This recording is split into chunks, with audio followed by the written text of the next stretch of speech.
Feliz sábado, apreciables hermanos que están viendo esta transmisión.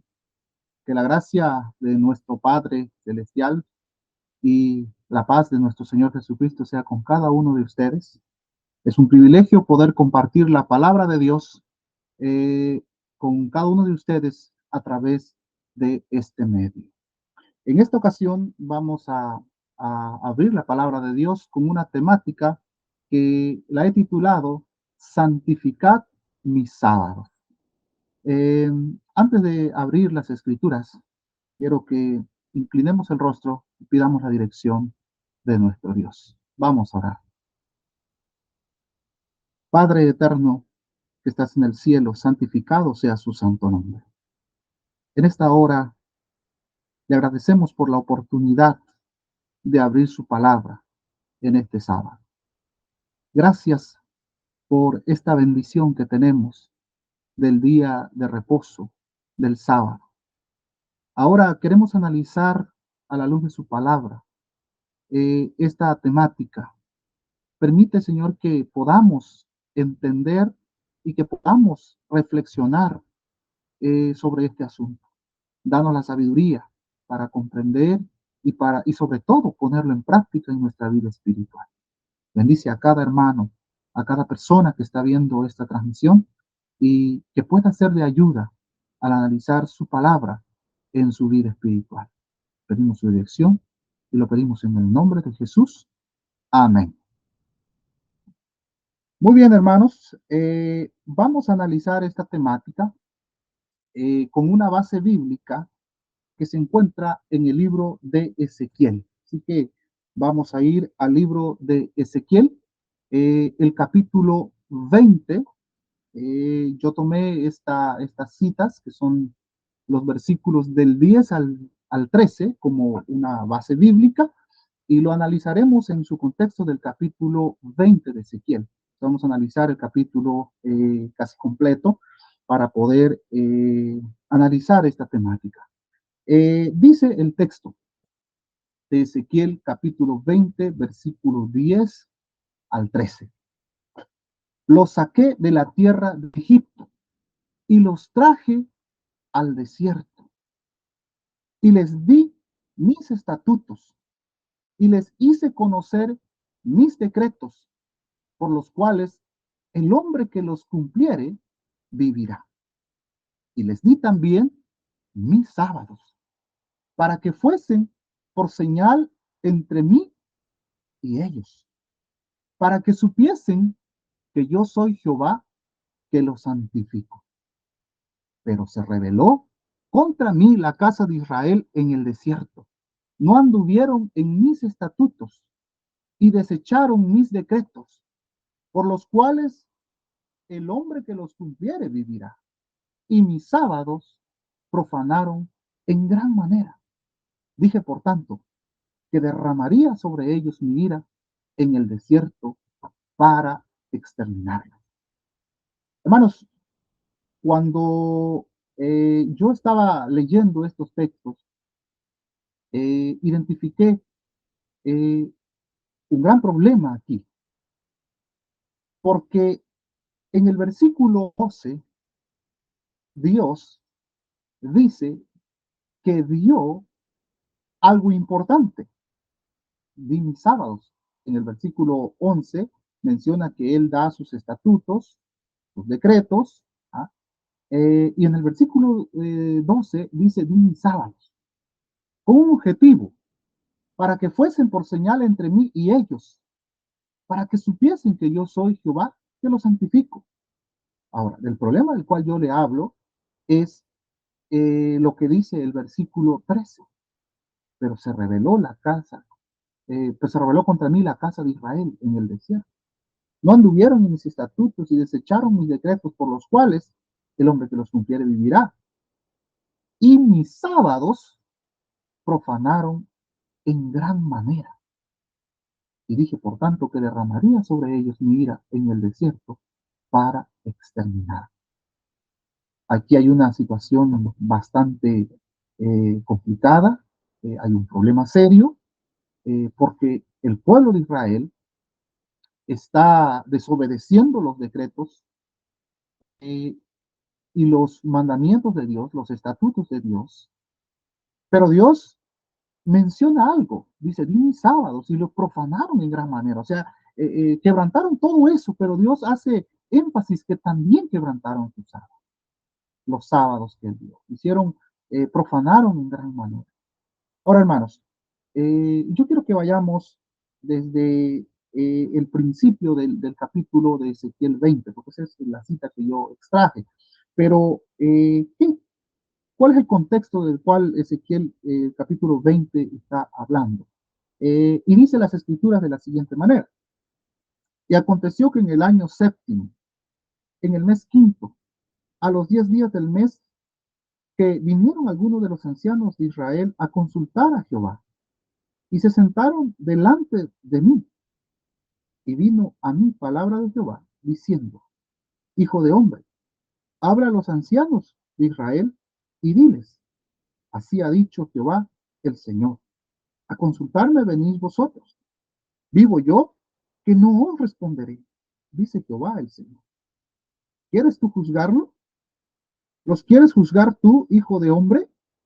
Hazle conocer las abominaciones de sus padres y diles, así ha dicho Jehová el Señor. El día que escogí a Israel y que alcé mi mano para jurar a la descendencia de la casa de Jacob, cuando di a conocer a ellos en la tierra de Egipto, cuando alcé mi mano y les juré diciendo, yo soy Jehová vuestro Dios, aquel día que les alcé mi mano jurando así, que los sacaría de la tierra de Egipto, a la tierra que les había provisto, la cual fluye leche y miel, y es la más hermosa de todas las tierras. Entonces les dije, cada uno eche de sí las abominaciones de delante de sus ojos, y no os contaminéis con los ídolos de Egipto. Yo soy Jehová, vuestro Dios. Pero ellos se rebelaron contra mí y no quisieron obedecerme. No echó de sí cada uno las abominaciones de delante de sus ojos, ni dejaron los ídolos de Egipto. Entonces dije que derramaría mi ira sobre ellos para consumar mi enojo en ellos en medio de la tierra de Egipto. Con todo, a causa de mi nombre, para que no se profanara ante los ojos de las naciones, en medio de las cuales estaban, ante cuyos ojos fui conocido, actué para sacarlos de la tierra de Egipto. El contexto que nos habla el principio del capítulo 20 es que en cierta ocasión, en tiempos del profeta Ezequiel, ellos están en cautiverio por la desobediencia del pueblo de Israel, y entonces vienen los ancianos a consultar a Jehová a través de Ezequiel. Pero aquí, eh, cuando vienen los ancianos a consultar a Jehová, Jehová dice, yo no les voy a responder. Pero es que acaso Dios no responde al que le busca, al que le busca con sinceridad. Claro que sí, Dios responde. Pero aquí hay un problema. Dios no está respondiendo a los ancianos de Israel porque realmente no están buscando hacer su voluntad. No están buscando con sinceridad obedecer a Jehová. Y por eso Jehová les responde de la siguiente manera. Mira, hijo de hombre, dice refiriéndose a Ezequiel, ¿quieres tú juzgarlos? ¿Quieres tú responder? Y Dios le dice, hazle conocer las abominaciones de sus padres y diles. Y fíjense cómo Dios, para mencionar este problema que está teniendo o que ha tenido en el transcurso de la historia del pueblo de Israel, del pueblo de Dios, Dios va y comienza a darle un recuento de cómo este asunto está o ha afectado al pueblo de Dios.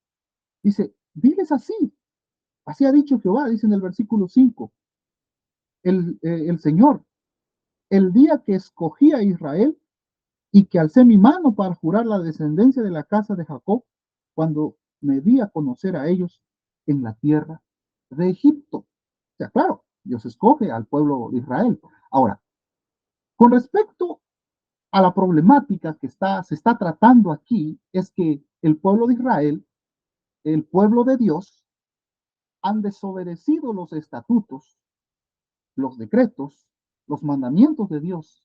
Y Dios es específico y le dice también que yo les di mis sábados para que fuesen por señal entre mí y ellos, para que supiesen que yo soy Jehová que los santifico. Esa señal que yo puse, mis sábados que yo les di, ellos lo han profanado en gran manera. Bueno, la pregunta es, sábado tiene que ver con este asunto del pueblo de Israel y, y nosotros hoy en día, el día del Señor, el sábado lo menciona los mandamientos. Ahora, hermanos, alguien se podría estar preguntando, bueno, pero será para el pueblo de Israel. Pero si nosotros vamos conectando este asunto, ¿de dónde surgió el sábado? ¿Será que surgió ahí con el pueblo de Israel, para el pueblo de Israel? Vamos a analizar algunos textos también, algunas citas que tenemos, y lo vamos a hacer de la siguiente manera. Aquí está. Origen del sábado. Quiero hablar un poquito sobre este asunto. Dios está diciendo que el pueblo ha pisoteado, ha profanado el sábado. Ahora, origen del sábado. Eh, dice aquí una cita, el sábado fue santificado en ocasión de la creación. Lo puede encontrar en el deseado de todas las gentes en la página 248, en el párrafo 1. Ahora, las escrituras me mencionan al sábado en ocasión de la creación, y eso nos lleva a Génesis capítulo 2, versículo 1 al 4, y vamos a utilizar nuestras Biblias, vamos a ubicarlo. Génesis capítulo 2, versículo 1 al 4. Dice el texto, fueron pues acabados los cielos y la tierra y todo lo que hay en ellos. Y el séptimo día concluyó Dios la obra que hizo y reposó el séptimo día de todo cuanto había hecho. Entonces bendijo Dios el séptimo día y lo santificó, porque en él reposó de toda la obra que había hecho en la creación. Estos son los orígenes de los cielos y de la tierra cuando fueron creados. Muy bien, aquí el informe bíblico, el texto bíblico, me dice que el sábado eh, fue santificado, fue apartado desde la creación. Quien lo hace, Dios es el que lo hace. Y Dios es el que lo santifica, Dios es el que lo bendice y Dios es el que lo reposa. ¿Ok? Si nosotros vamos a Éxodo capítulo 20, versículo 8 al 11, vamos a ver que el sábado, cuando se menciona en este versículo, inicia el versículo 8 del capítulo 20 de Éxodo, dice, acuérdate del sábado para santificarlo. Significa que ya se había establecido. Y cuando dice acuérdate es porque entre ya tiempo atrás ha sido mencionado, ha sido dado. Dice acuérdate del sábado para santificarlo. 6 días trabajarás y harás toda tu obra, pero el séptimo día es reposo para Jehová, tu Dios. No hagas en él obra alguna, tú, ni tu hijo, ni tu hija, ni tu siervo, ni tu criada, ni tu bestia, ni el extranjero que está dentro de tus puertas. Porque en 6 días hizo Jehová los cielos y la tierra, el mar y todas las cosas que en ellos hay, y reposó en el séptimo día. Por tanto, Jehová bendijo el sábado y lo santificó. Por lo tanto, podemos decir que el sábado fue incorporado en la ley dada desde el Sinaí. Pero no fue entonces cuando se dio a conocer por primera vez como día de reposo. Esto lo puede encontrar en El deseo de todas las gentes, esta frase, el párrafo, página 249, párrafo 3. No fue ahí donde surgió. Ya vimos el informe bíblico de Génesis 2, 1 al 4 y también el informe bíblico de Éxodo 28 al 11, que nos está diciendo que precisamente hace referencia a Dios como su autor en el momento de la creación. Muy bien. Tengo otra cita que quiero compartir con ustedes. Dice, por haber reposado en sábado, bendijo Dios el día séptimo y lo santificó. Es decir, que lo puso aparte para un uso que santo. Lo dio a Adán como día de descanso. Era un monumento recordativo de la obra de la creación y así una señal del poder de Dios y de su amor. Las escrituras dicen, hizo memorable sus maravillas. Deseo a todas las gentes, página 248, párrafo 3 también. Ahora, ¿para qué Dios dio el sábado? Propósito del sábado. El sábado, dice este párrafo, el sábado dirige nuestros pensamientos a la naturaleza y nos pone en comunión con quién? Con el Creador. Dice que el sábado dirige nuestros pensamientos a la naturaleza y nos pone en comunión con el Creador. Aquí hay un punto muy importante con respecto al sábado, hermano. El propósito del sábado es que estemos en comunión con quién? Con el Creador. Ahora, si nosotros nos damos cuenta que en Ezequiel, en el capítulo 20, los versículos que ya leímos, Dios está apuntando o está mostrando, está revelando, está diciendo, está eh, eh, mostrando al pueblo que ha cometido un, un problema, ha cometido un pecado. ¿Por qué? Porque han pisoteado sus mandamientos, sus decretos.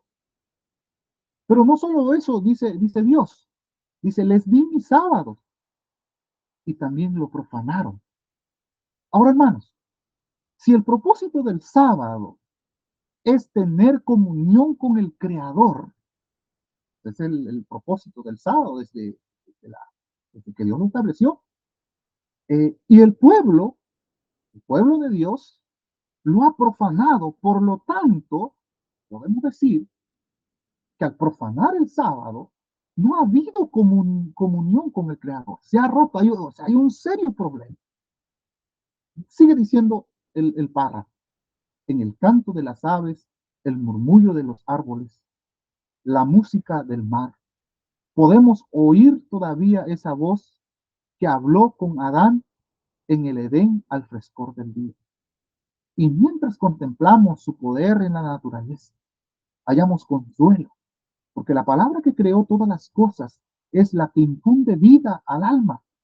El que mandó que de las tinieblas resplandeciese la luz es el que resplandeció en nuestros corazones para iluminación del conocimiento de la gloria de Dios en la paz de Jesucristo. Lo podemos encontrar también en 2 Corintios, capítulo 4, versículo 6, y ese párrafo lo encuentra en el deseo de todas las gentes, página 248, párrafo 4.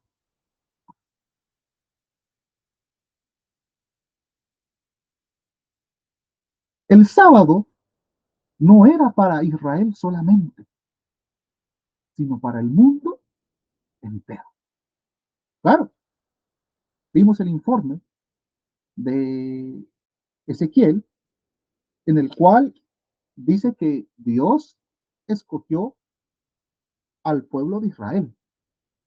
Y eso lo dice en Ezequiel 25. Así ha dicho Jehová, el Señor, el día que escogí a Israel, Dios lo escogió.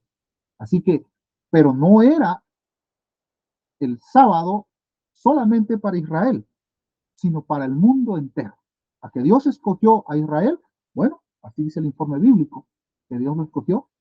Dios está diciendo que Él escogió a Israel y, y alzó su mano para jurar a la descendencia de la casa de Jacob cuando me di a conocer a ellos en la tierra de Egipto.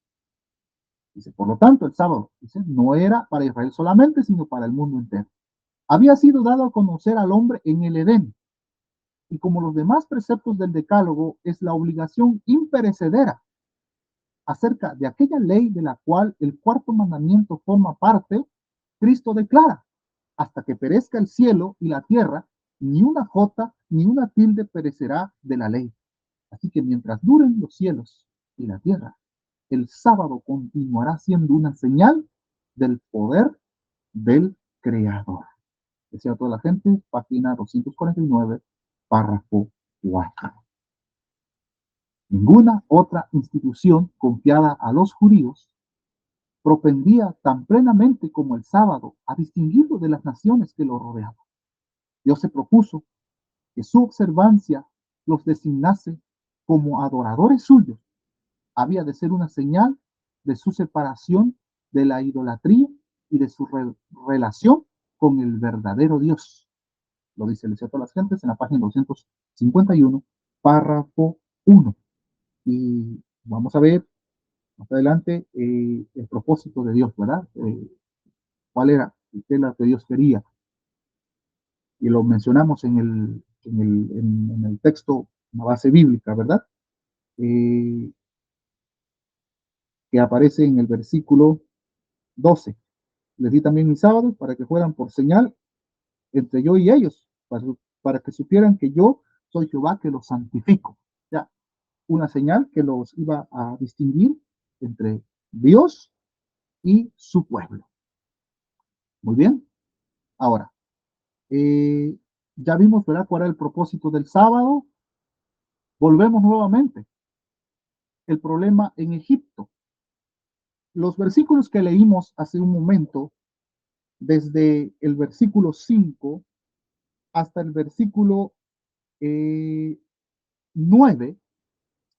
Dios está diciendo que cuando Él elige a su pueblo, conocemos la historia, bueno, los invito a que vayan a los, a, los, a los libros de la historia de Israel.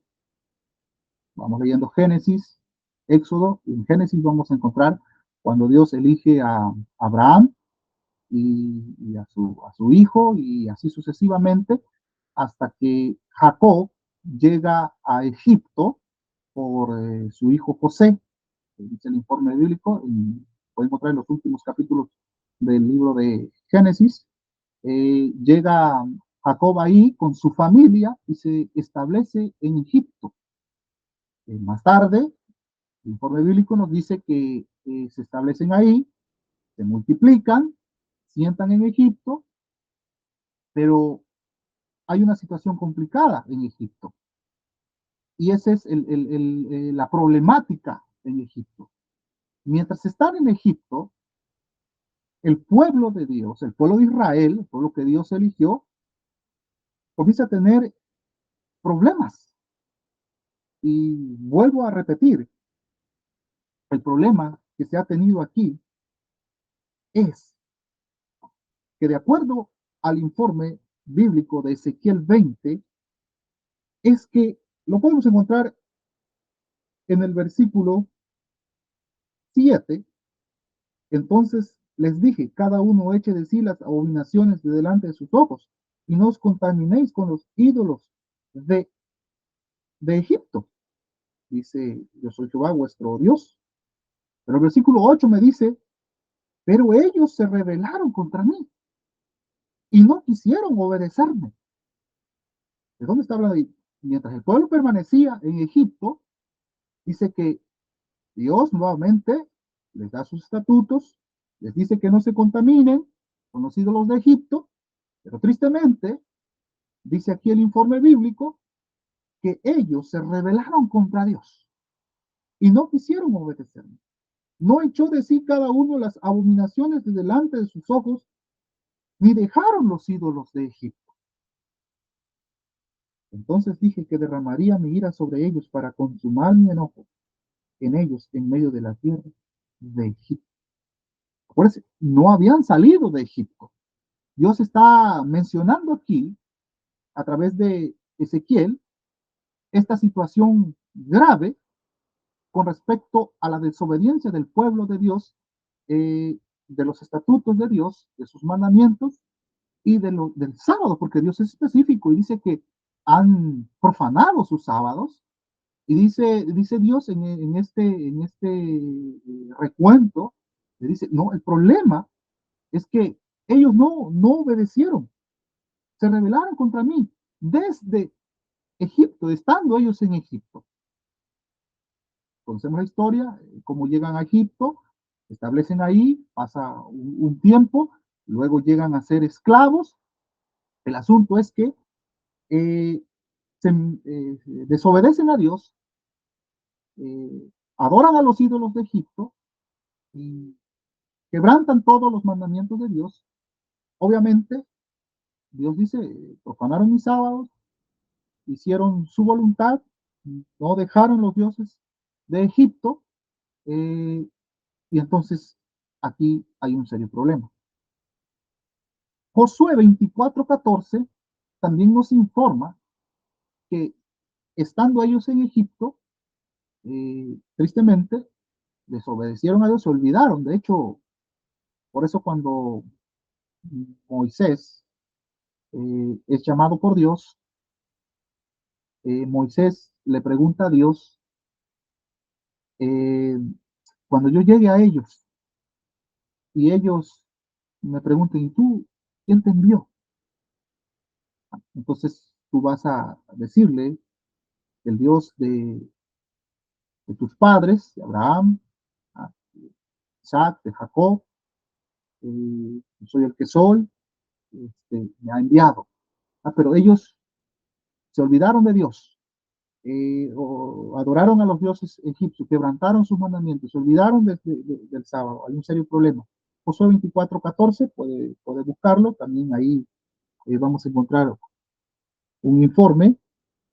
Dice de la siguiente manera: ahora pues, temed a Jehová y servidlo con integridad y verdad, quitad de en medio de vosotros los dioses a los cuales sirvieron vuestros padres al otro lado del río y en Egipto, y serví a Jehová. O sea que el problema, la problemática comienza desde, porque el informe bíblico hay más evidencia, que vamos a ver en breve, eh, cuando el pueblo de Israel es liberado de Egipto y la travesía, ¿verdad? De cómo el pueblo quebrantó los mandamientos de Dios, hicieron todas esas cosas, que en breve lo vamos a ver, pero no se menciona mucho de lo que hicieron estando ellos en Egipto. Solamente estos textos que hemos encontrado aquí en Ezequiel, en Josué, y podemos encontrar algunos otros más, donde realmente se menciona que se olvidaron de Dios, quebrantaron sus mandamientos, pisotearon sus estatutos y por lo consiguiente profanaron su sábado. Seguimos avanzando. Ahora, Ezequiel nos sigue mostrando, claro, Dios está hablando a través de Ezequiel, nos sigue mostrando qué sucede. Ahora, el problema, camino a la tierra prometida. Y les hace el recuento, ¿verdad? Les hace el recuento. Dice el versículo 10. Podemos ir al versículo 10, capítulo 20. No se olviden, estamos en el capítulo 20 de Ezequiel, versículo 10. Ahora dice, los saqué de la tierra de Egipto y los traje al desierto. Ahora sí está hablando ya de la liberación del pueblo de Israel.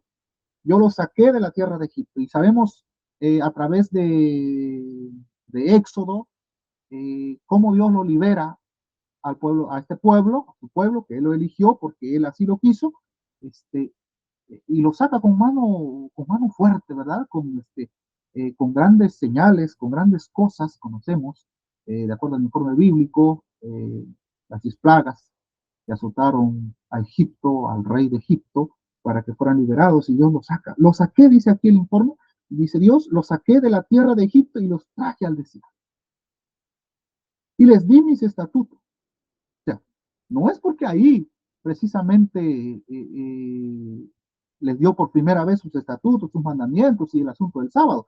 Ya aquí también, anteriormente Dios les había dado. Y si vamos nosotros en retroceso, viendo, Dios siempre fue dando sus estatutos, sus mandamientos, todo lo concerniente a cómo debe vivir el hombre, ¿verdad? El ser humano. Pero nuevamente aquí Dios dice, y les di mis estatutos, versículo 11, y les hice conocer mis decretos. Nuevamente, Dios no se cansa de dar a conocer sus estatutos, sus decretos, por los cuales el hombre que los cumpla, dice las escrituras, vivirá. Pero ¿qué sucede? Dice el versículo 12, también les di mi sábado, para que fueran por señal entre yo y él. ¿Qué dice Dios? Les di también mi sábado, para que fueran por señal entre yo y ellos, para que supieran que yo soy Jehová, que los santifico. Pero el versículo 13 dice, pero se rebeló contra mí la casa de Israel en el desierto. No anduvieron en mis estatutos y desecharon mis decretos, por los cuales el hombre que los cumpla vivirá, y mis sábados profanaron en gran manera. Es triste ver este informe. El pueblo que Dios eligió profana, quebranta, desobedece sus mandamientos. Hay un problema serio aquí. Ahora, podemos encontrar otro informe en Éxodo 20, 8 al 11, acerca de cómo Dios les da sus estatutos, y eso me estoy refiriendo a los mandamientos de Dios. Versículo 8 al 11, precisamente el cuarto mandamiento, ¿verdad? Lo puede buscar en su Biblia, lo puede buscar en su Biblia para que, para que vea cómo Dios sigue dándole los estatutos, sus mandamientos, y el pueblo lo quebranta tristemente. Acuérdate del sábado para santificarlo. Ya vimos, acuérdate, ya le había dado anteriormente, lo recalca nuevamente aquí en Éxodo 20, acuérdate del sábado para santificarlo. 6 días trabajarás y harás toda tu obra, pero el séptimo día es reposo para Jehová, tu Dios. No hagas en él obra alguna, tú, ni tu hijo, ni tu hija, ni tu siervo, ni tu criada, ni tu bestia, ni el extranjero que está dentro de tus puertas, porque en 6 días hizo Jehová los cielos y la tierra, el mar y todas las cosas que en ellos hay, y reposó en el séptimo día. Por tanto, Jehová bendijo el sábado y lo santificó. Y podemos encontrarlo también en Deuteronomio 5, 12 al 15. Se repite ahí los mandamientos, el decálogo, se repite precisamente el cuarto mandamiento, en Éxodo lo puede buscar, y va a ver que Dios está recalcando sus estatutos, sus mandamientos. Eh, durante el camino a la tierra prometida hay varios incidentes en donde el pueblo de Israel quebranta los mandamientos de Dios. No vamos a ver todo esos incidentes porque sería mucho, se lo puede analizar en su casa, con su Biblia, y puede ir viendo los incidentes o problemática del pueblo de Dios, de cómo quebranta los mandamientos, los estatutos.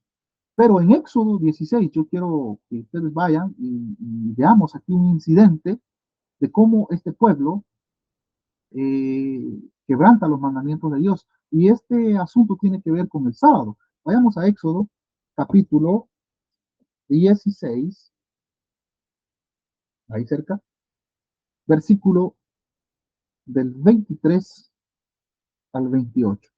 Todo el contexto del capítulo 16 tiene que ver con una situación que surgió en el transcurso, en el camino hacia la tierra prometida.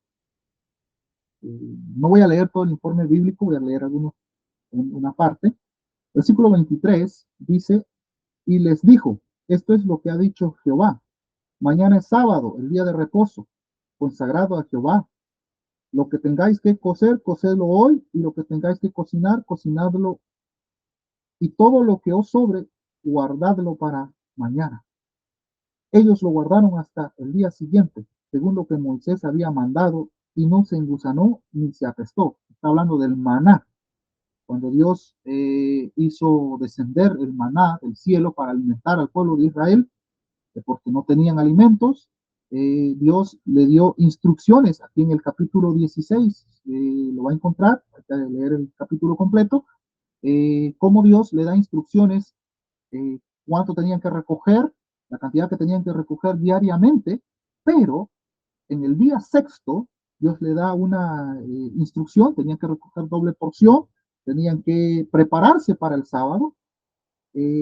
Dice el versículo 24, ellos lo guardaron hasta el día siguiente, según lo que Moisés había mandado, y no se engusanó ni apestó. Versículo 25, entonces dijo Moisés, comedlo hoy. ¿Por qué? Porque hoy es sábado, dedicado a Jehová. Hoy no hallaréis nada en el campo. 6 días lo recogeréis, pero el séptimo día, que es sábado, nada se hallará. Aconteció que algunos del pueblo, fíjese, salieron en el séptimo día a recoger. Ahí está el problema. Dios había dado sus estatutos, sus mandamientos a través de Moisés, le está explicando, pero este pueblo dice que a pesar de que Dios está hablando a través de Moisés, no, ellos no obedecen. Salieron el séptimo día a recoger y no hallaron nada. Y Jehová dijo a Moisés, ¿hasta cuándo os negaréis a guardar mis mandamientos y mis leyes? Mirad que Jehová os dio el sábado y por eso en el sexto día os da pan para 2 días. Quédese pues cada uno en su lugar y nadie salga en él en el séptimo día. Nuevamente, el pueblo de Dios, el pueblo de Israel, el pueblo que Dios escogió, quebrantando sus mandamientos. No se olvide cuál es el propósito del sábado. El propósito del sábado dijimos que es que comunión con el Creador. Ese es el propósito. Pero el pueblo decide echar a un lado la comunión con el Creador. Y dice, no, pues yo voy a recoger, yo voy a hacer cualquier otra cosa, menos comunión con el Creador. Ahora, seguimos avanzando. En los días de Cristo, la problemática lo podemos ver a través de la historia del pueblo de Israel, ¿verdad? Levantando los mandamientos, pero en los días de Cristo, dice aquí el párrafo, al apartarse los judíos de Dios y dejar de apropiarse la justicia de Cristo por la fe, el sábado perdió su significado para ellos. Satanás estaba tratando de exaltarse a sí mismo y de apartar a los hombres de Cristo y obró para pervertir el sábado. Ah, interesante, hermanos. Dice que Satanás obró para pervertir ¿qué? El sábado. ¿Desde cuándo? De que Dios lo dio. Y es por eso que el informe bíblico, vamos a ver el pueblo de Dios quebrantando los mandamientos, pisoteando el sábado, porque es la señal del poder de Cristo. Los dirigentes judíos cumplían la voluntad de Satanás rodeando de requisitos pesados el día de reposo. En los días de Cristo, el sábado había quedado tan pervertido que su observancia reflejaba el carácter de hombres egoístas y arbitrarios, más bien que el carácter del amante Padre Celestial. Y aquí hay unos informes bíblicos que quiero que los analicemos también. Por ejemplo, Mateo 12, capítulo 12, 1 al 8. Vamos a ir a nuestras Biblias y vamos a ver este informe que dice el texto. Mateo 12, versículo 1 al 8. En aquel tiempo iba Jesús por los sembrados un sábado Sus discípulos sintieron hambre y comenzaron a arrancar espigas y a comer. Los fariseos, al verlo, le dijeron: tus discípulos hacen lo que no está permitido hacer en sábado. Pero él les dijo: ¿no habéis leído lo que hizo David cuando él y los que con él estaban sintieron hambre? ¿Cómo entró en la casa de Dios y comió los panes de la proposición que no les estaba permitido comer ni a él ni a los que con él estaban, sino que solamente a los sacerdotes? ¿O no habéis leído en la ley cómo en sábado los sacerdotes en el templo profanan el sábado y son sin culpa? Pues os digo que uno mayor que el templo está aquí. Si supierais qué significa misericordia quiero y no sacrificio, no condenaríais a los inocentes, porque el Hijo del Hombre es Señor del sábado. Si nosotros analizamos también Marcos 2:23, vamos a ver que es el mismo informe que Marcos menciona, solo que en Marcos, en el versículo, vamos a ir a Marcos, capítulo 2, eh, hay en este informe, del versículo 23 al 28,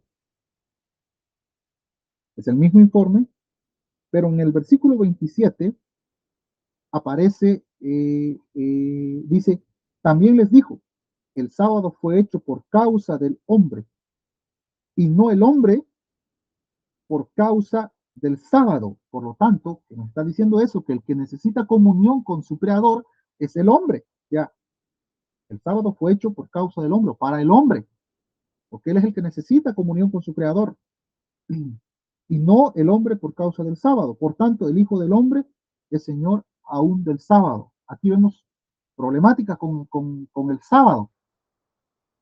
Mateo también, volvemos a Mateo, el versículo, capítulo 12, versículo 9 al 14, sigue ahí el informe, eh, porque en los primeros versículos que leímos, el problema es que los discípulos de Jesús un sábado arrancaron espigas para comérselo, y entonces ahí había un problema para los fariseos, ¿verdad?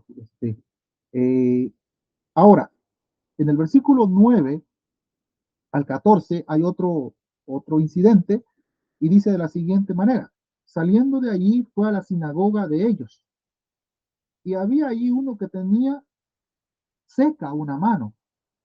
Para poder acusar a Jesús le preguntaron: ¿está permitido sanar en sábado? Y él les dijo: ¿qué hombre entre vosotros, si tiene una oveja y ésta se cae en un hoyo en sábado, no le echa mano y la saca? Pero ¿cuánto más vale un hombre que una oveja? Por consiguiente está permitido hacer el bien en sábado. Entonces dijo a aquel hombre: extiende tu mano. Y él la extendió y le fue restaurada, sana como la otra. Y salieron entonces los fariseos y confabularon contra Jesús para destruirlos. Hace un momentito leímos este informe. ¿Cuál era el propósito, dice, de Satanás? Era pervertir el sábado, porque es la señal del poder de Cristo. En, en Egipto y en el transcurso de la historia del pueblo de Israel, pisotean el sábado, hacen su voluntad, lo quebrantan, lo profanan. Ahora, en tiempo de Cristo, vemos que se está tratando de cuidar demasiado el sábado, se va a un extremo. De tal manera que ahora cualquier cosa que tú hagas en sábado es un problema. Vimos el informe, recoger espigas para comer, entonces hay un problema. Jesús le dicen, es lícito hacer, hay un hombre con la mano seca, eh, se puede sanar en sábado. Ven cómo Satanás ha pervertido, ¿verdad? Obra para pervertir al sábado. ¿Por qué? Porque es la señal del poder de Cristo. Muy bien, ya leímos aquí esos informes. Ahora, hermanos,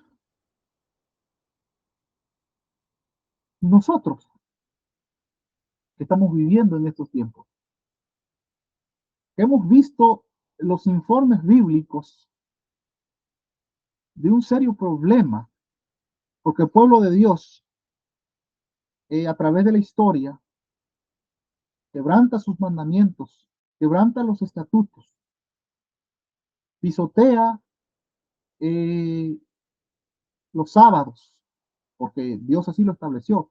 Ya vimos el propósito. Vemos también en tiempo de Jesús la situación que se estaba viviendo o cómo Satanás había pervertido el sábado en estos últimos días. Tendremos el mismo problema que la casa de Israel tuvo, que el pueblo de Dios tuvo. ¿Qué creen ustedes? ¿Será que tendremos también ese mismo problema? Ezequiel 20:13. Volvemos a leer. Se rebeló contra mí la casa de Israel en el desierto. No anduvieron en mis estatutos, desecharon mis decretos, de los cuales el hombre que os cumpla vivirá, y mis sábados profanaron en gran manera, dice el informe bíblico. Triste, pero Dios está diciendo, eso han hecho la casa de Israel. Mi pregunta en esta hora es, ¿tendremos nosotros el mismo problema? ¿Estaremos nosotros también quebrantando los mandamientos de Dios? ¿Estaremos nosotros profanando el sábado, el día cual o como propósito tiene comunión con Dios? ¿Realmente cuando llega el sábado tenemos comunión con Dios? ¿O utilizamos el sábado para cualquier otro propósito? Sí, hay muchos propósitos por los cuales podemos utilizar, pero acuérdese que el verdadero propósito o el propósito verdadero es comunión con Dios. Ahora, hay un serio problema. Habrá o estaremos haciendo lo mismo del pueblo de Israel, ¿verdad? Pisoteando los mandamientos de Dios. Esta es una pregunta retórica. Hágaselo, pregúntese, como yo igual me lo debo preguntar. Pregúntese usted qué estoy haciendo yo. Eh, Ahora, en base a esa pregunta, ¿qué estoy haciendo?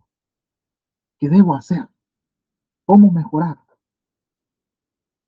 El deseo de Dios para su pueblo. En el mismo capítulo de Ezequiel 20, ahí aparece en los versículos 20, perdón, capítulo 20, 19 al 20. Así que vayamos a las escrituras. ¿Qué es lo que Dios quiere? Dice el versículo 19. Yo soy Jehová, vuestro Dios. ¿Ok? Ustedes han quebrantado mis mandamientos. Ustedes han desobedecido mis decretos. Ustedes han profanado mis sábados. Pero yo deseo que ustedes hagan lo siguiente. Yo soy Jehová, vuestro Dios. Andad en mis estatutos, guardad mis preceptos y ponedlo por obra. Versículo 20. Santificad mis sábados.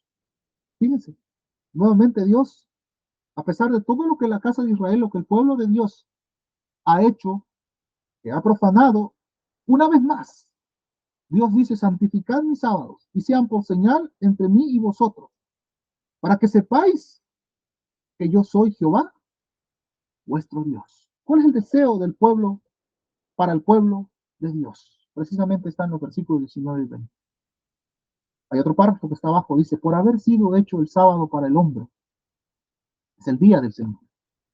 Pertenece a Cristo, porque todas las cosas por Él fueron hechas, y sin Él nada de lo que es hecho fue hecho.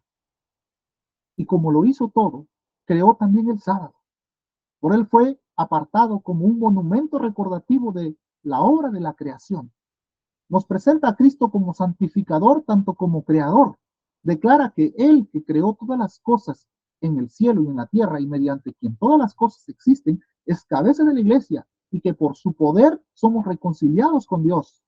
Porque hablando de Israel dijo, diles también mis sábados, que fuesen por señal entre mí y ellos, para que supiesen que yo soy Jehová, que los santifico, es decir, que los hace santos. Entonces el sábado es una señal del poder de Cristo para santificarnos. Es dado a todos aquellos a quienes Cristo hace santo como tal de su poder santificador. El sábado es dado a todos los que por medio de Cristo llegan a formar parte del Israel de Dios. O sea, hermanos, tenemos la misma encomienda que el pueblo de Israel tuvo. No sé si estamos obrando como el pueblo de Israel.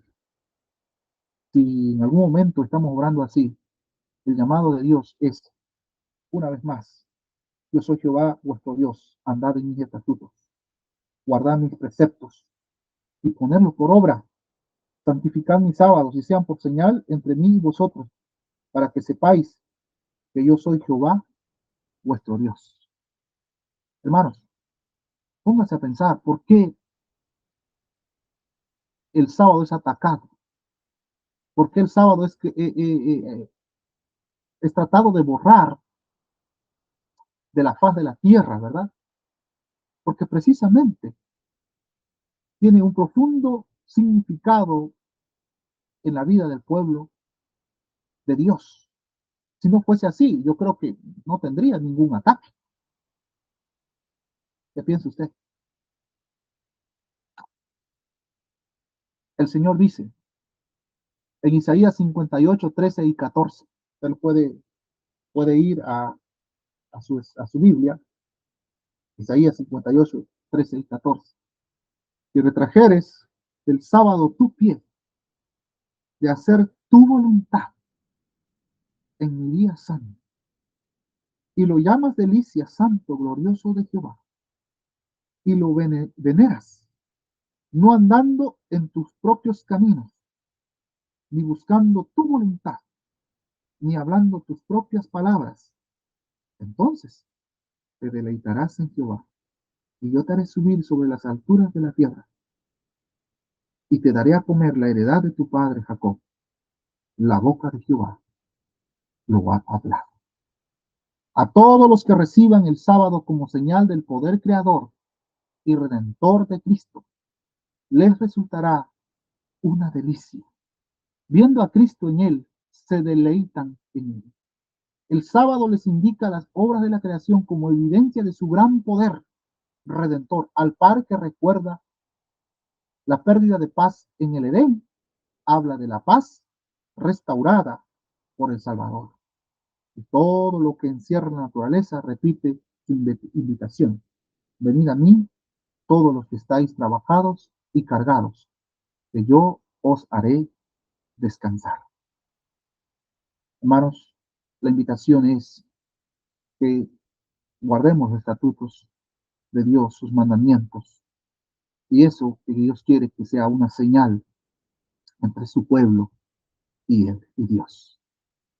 Que podamos también nosotros proponernos en estos tiempos difíciles, en estos tiempos donde el diablo está tratando de eliminar el propósito real o el propósito verdadero, que es comunión con su Creador.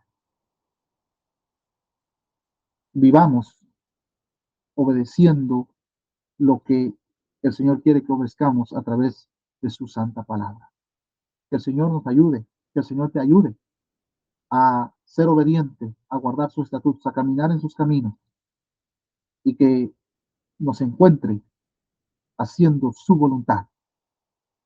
Y sobre todo, que estemos en los caminos correctos. Que el Señor te bendiga en esta hora y puedas tener un feliz sábado y que la paz de Dios y sobre todo la comunión con Dios pueda ser en tu vida una realidad. Y entonces puedas llamar al sábado delicia santo, glorioso de Jehová. Que el Señor te bendiga. Actualmente vemos cómo la herida de la bestia está siendo sanada.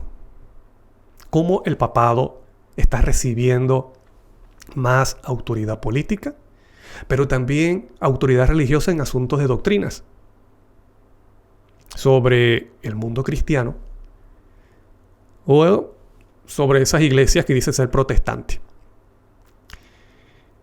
Y la base de ese ecumenismo, de esa unidad a nivel que va a ser a nivel mundial, que se le llama ecumenismo, tiene como fundamento varias doctrinas. Muchos lamentablemente piensan que la doctrina principal de la unidad del ecumenismo entre todas las iglesias va a ser el falso día de reposo, que es el domingo. Pero ese fundamento está basado en varias doctrinas. Y una de ellas es la justificación por la fe. Pero tenga presente que en ese ecumenismo la iglesia romana no se une a las demás iglesias. No, las demás iglesias se unen a ella.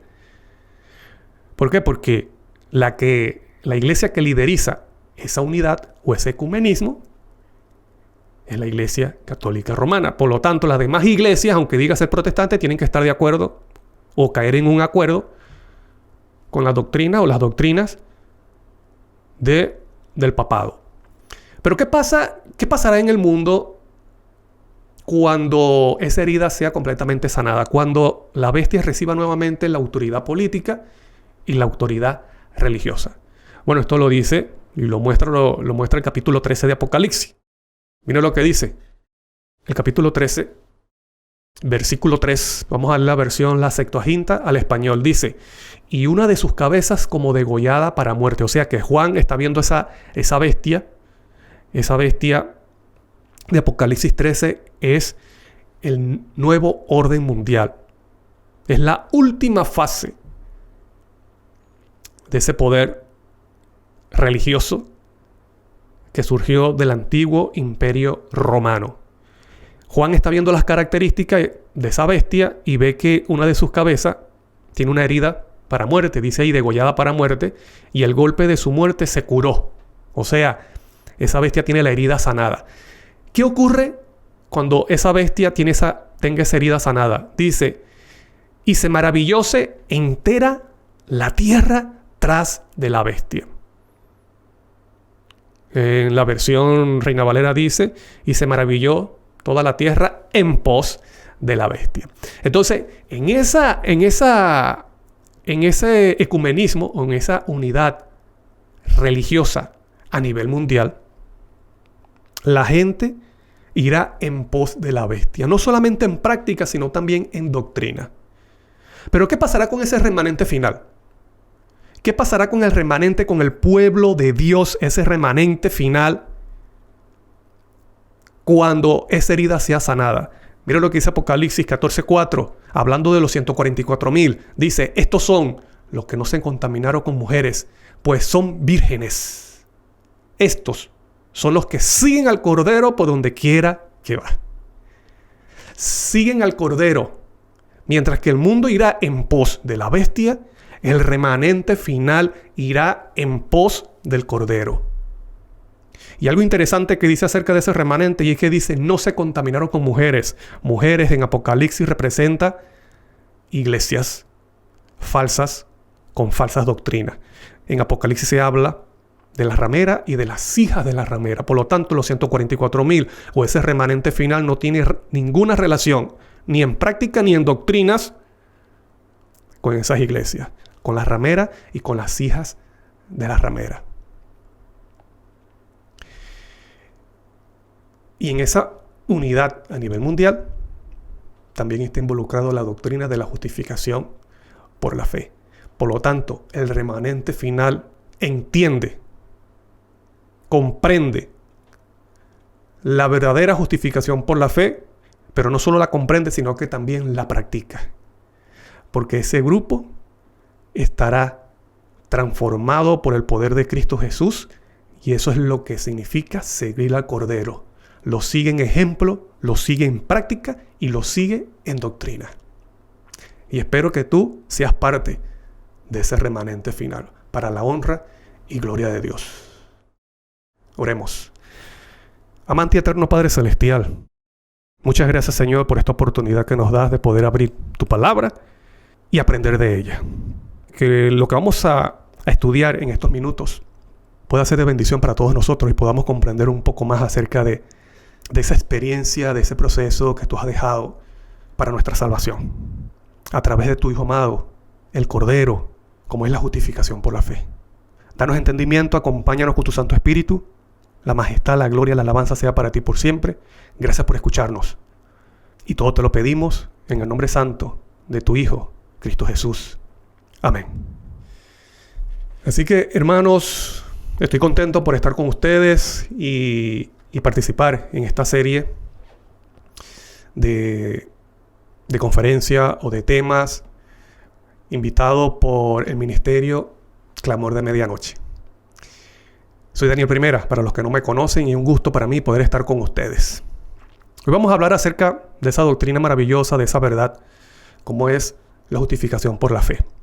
Hoy vamos a ver una parte, un aspecto de esa experiencia de la justificación por la fe.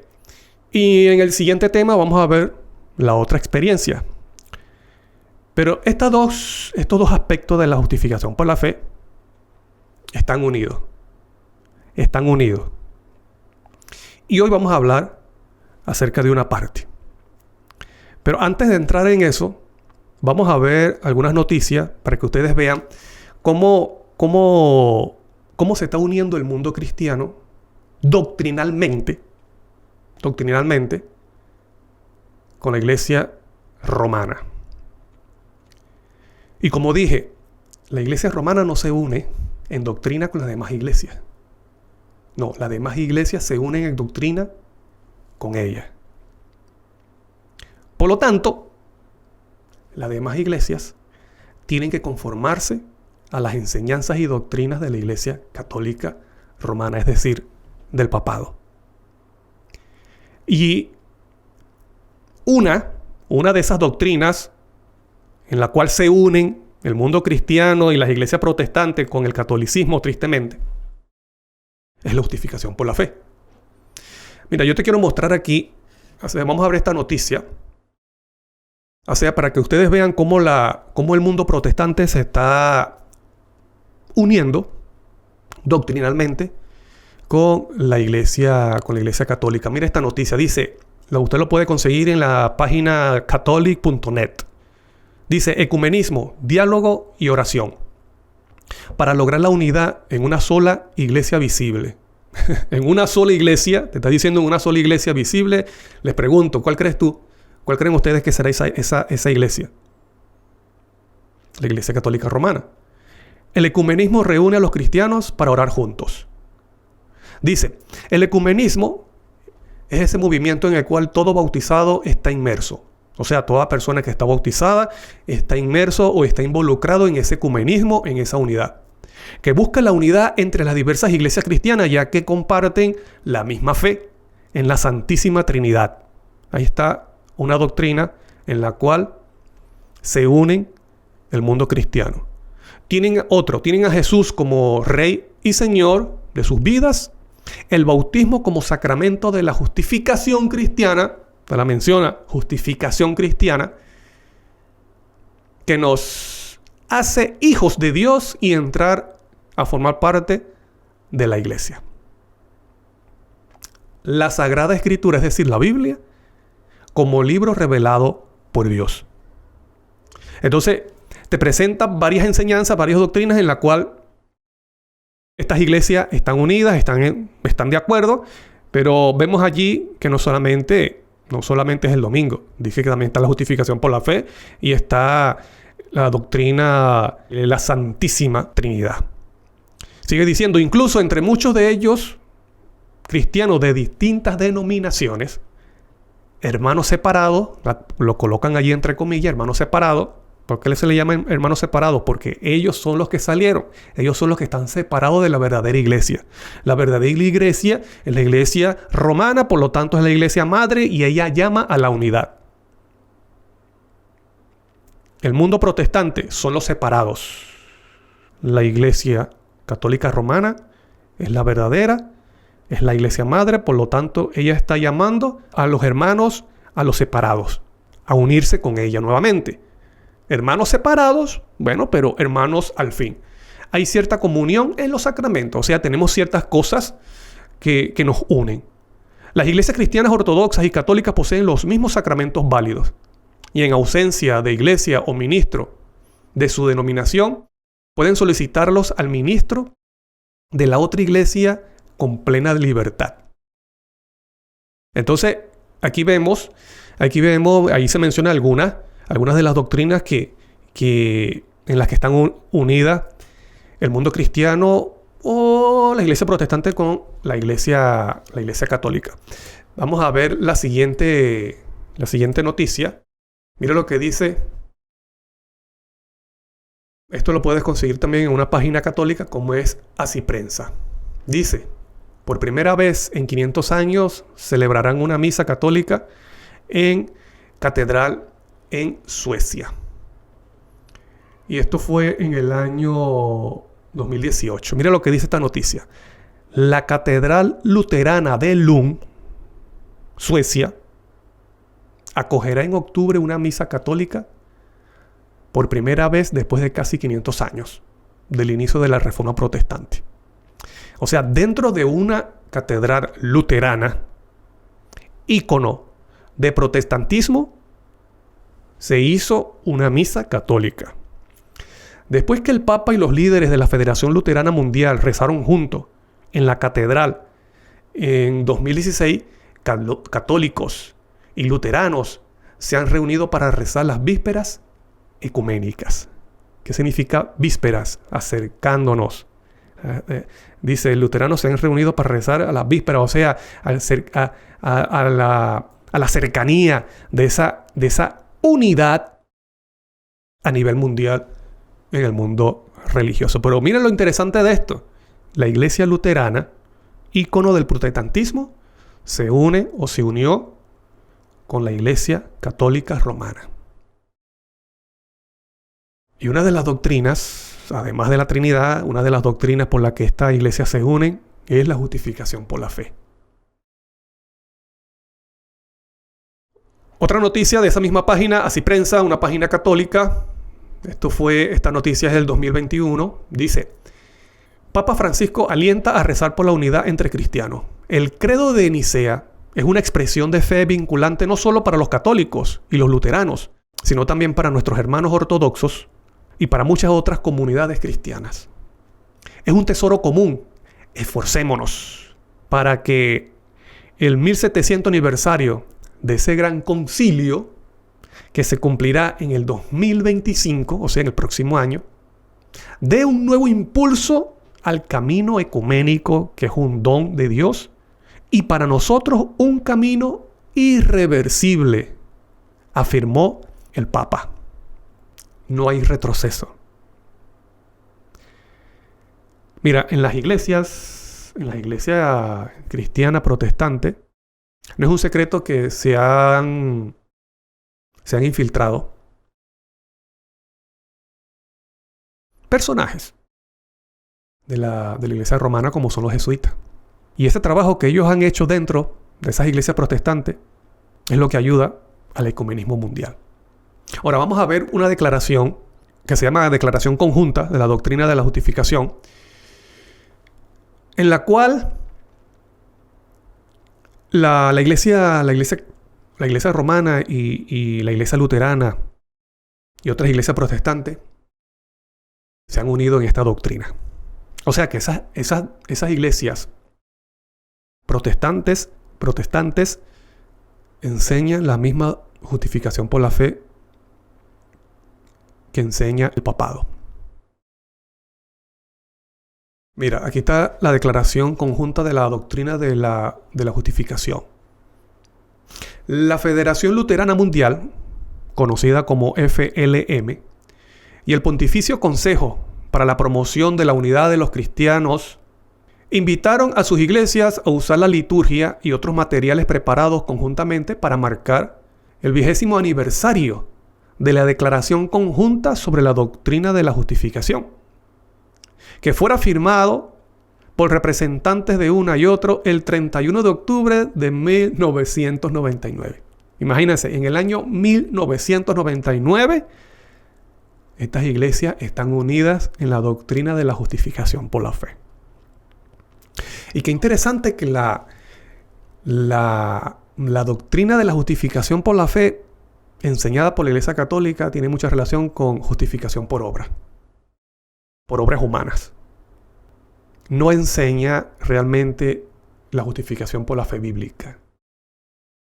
Y las iglesias protestantes están oficialmente unidas en esta doctrina con la Iglesia Católica Romana. Por eso que es importante que nosotros entendamos cuál es la verdadera justificación por la fe. Para que le enseñemos la verdadera justificación por la fe a las personas, al mundo. Porque ¿qué hago yo tomando vino y enseñando vino babilónico o vino de la ramera? Y aquí, bueno, esto no son palabras mías. Estas no son palabras mías. Dice las iglesias protestantes están unidas con la Iglesia Católica Romana, incluyendo la Iglesia Luterana, en esta doctrina de la justificación por la fe. Sigue diciendo, en la carta común de introducción de los recursos, el reverendo Martin Junge, secretario general de la Federación Luterana Mundial, y el cardenal Koch, presidente del Pontificio Consejo para la Promoción de la Unidad de los Cristianos, hicieron hincapié en el mensaje. Indudablemente es mucho más lo que nos une que lo que nos divide. Dicha carta está dirigida a obispas u obispos, presidentas, presidentes y otros líderes de las iglesias miembros de la Federación Luterana Mundial y de la Conferencia de Obispos Católicos del mundo entero.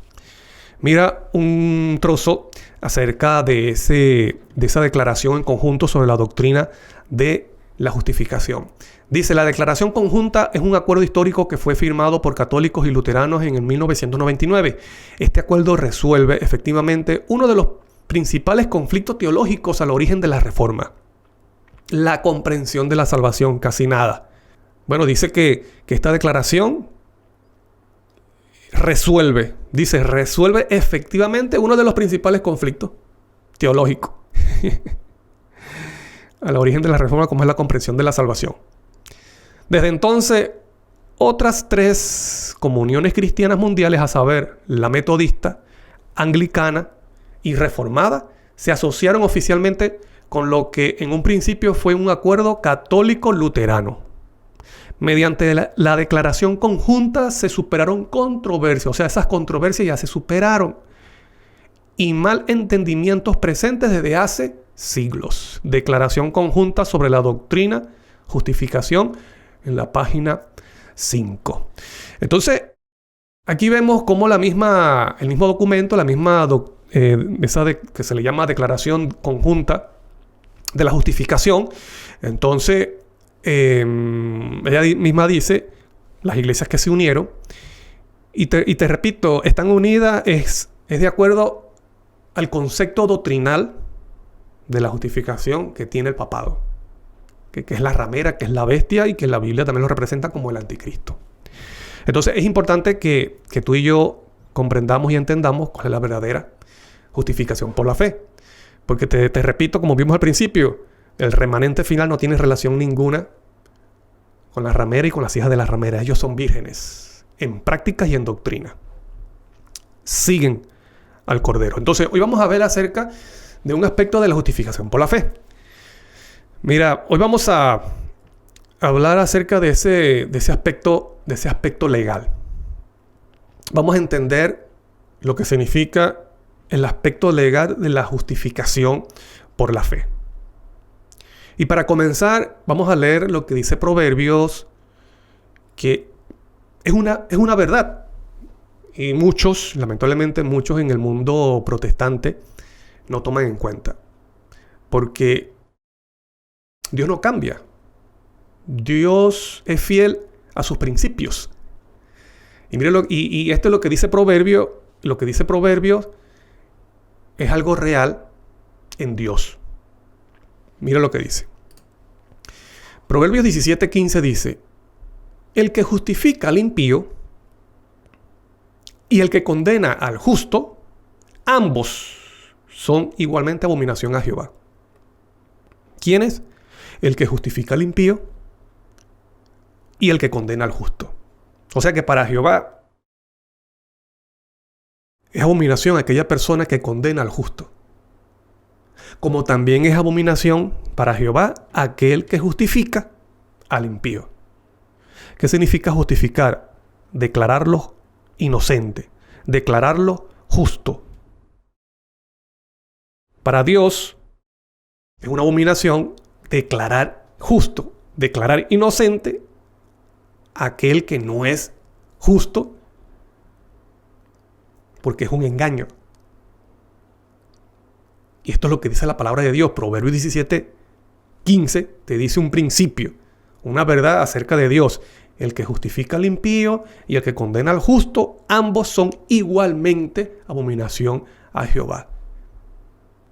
Es abominación. ¿Por qué? Porque para justificar a alguien, ese alguien tiene que ser justo. ¿Me explico? Entonces, hoy vamos a ver un aspecto de la justificación por la fe. Ese es el aspecto legal.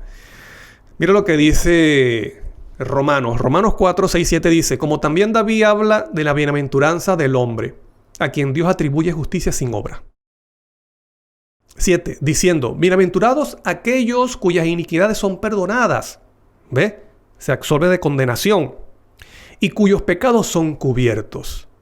Son cubiertos por la sangre del Cordero, por la sangre de Cristo. Dice Pablo: como también David habla de la bienaventuranza, de la dicha del hombre, a quien Dios atribuye, le imputa la justicia sin obras. A la cuenta de esta persona en el cielo, él lo cree por fe, sus pecados son perdonados y sobre su cuenta entonces se coloca la justicia de Cristo. El creyente no lo ve, solamente lo cree por fe, y esta transacción ocurre en el cielo.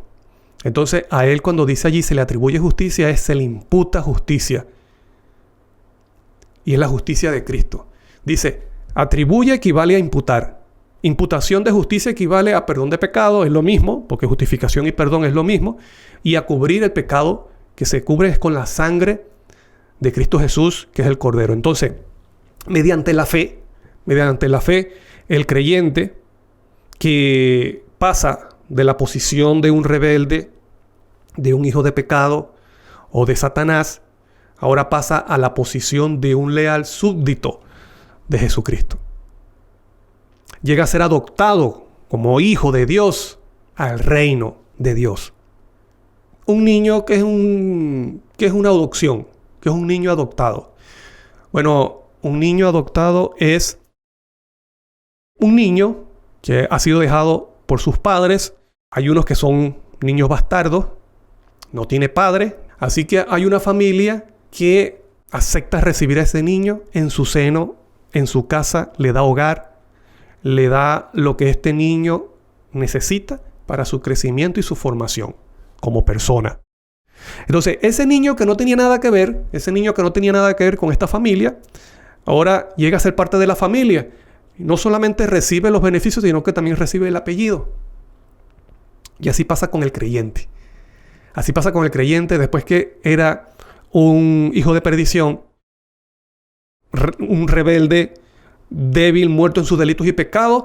Ahora es recibido y llega a ser parte de la familia de Dios, del reino de Dios. Llega a ser adoptado por el Padre Celestial. Y coheredero, imagínense eso, es lo maravilloso, la misericordia de Dios, que esa persona llega a ser ahora coheredera con Cristo. Mira lo que dice el comentario bíblico, el volumen 6, en la página 1070, dice: cuando el pecador penitente contrito delante de Dios comprende el sacrificio de Cristo en su favor y acepta ese sacrificio como su única esperanza en esta vida y en la futura, sus pecados son perdonados. Así que, ¿qué es lo que necesita esta ese pecador penitente,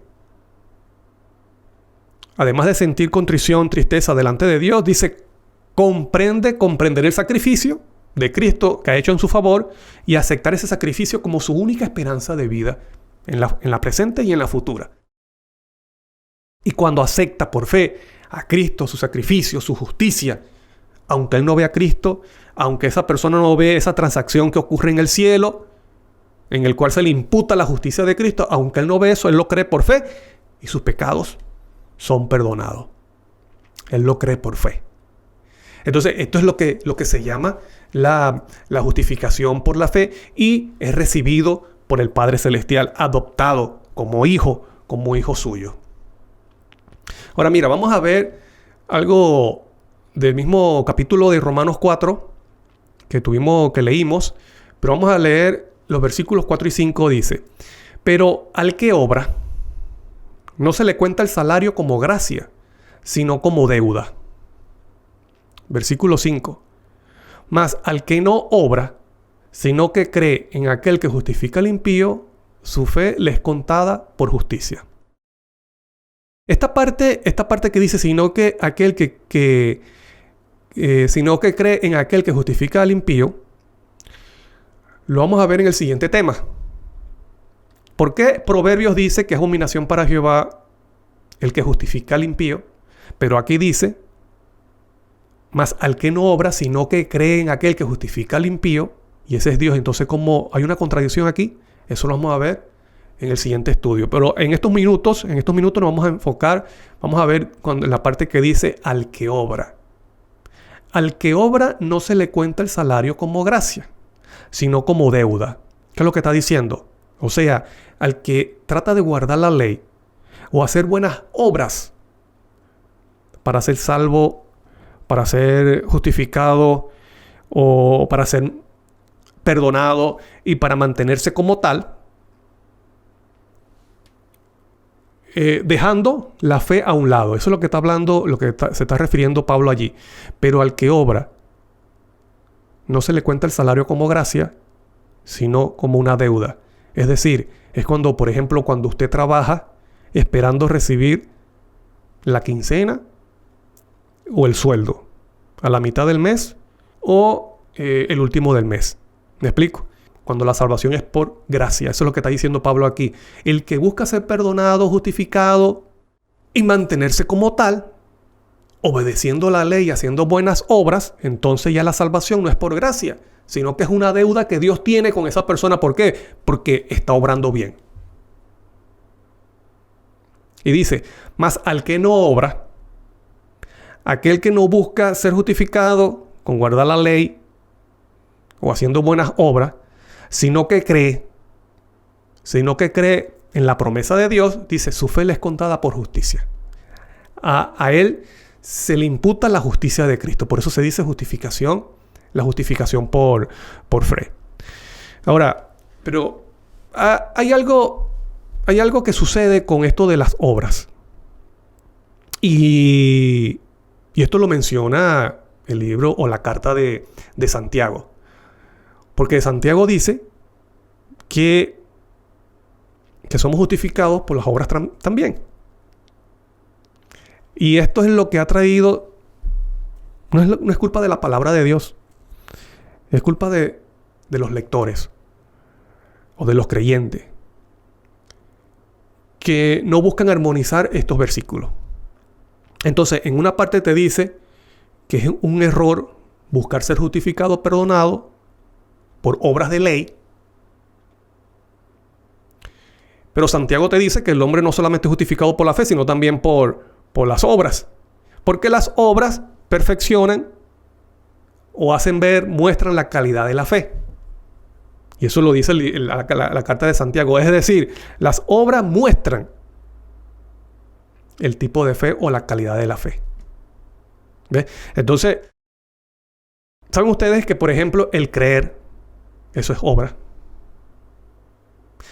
Arrepentimiento es una obra. Confesión de los pecados, eso es una obra también.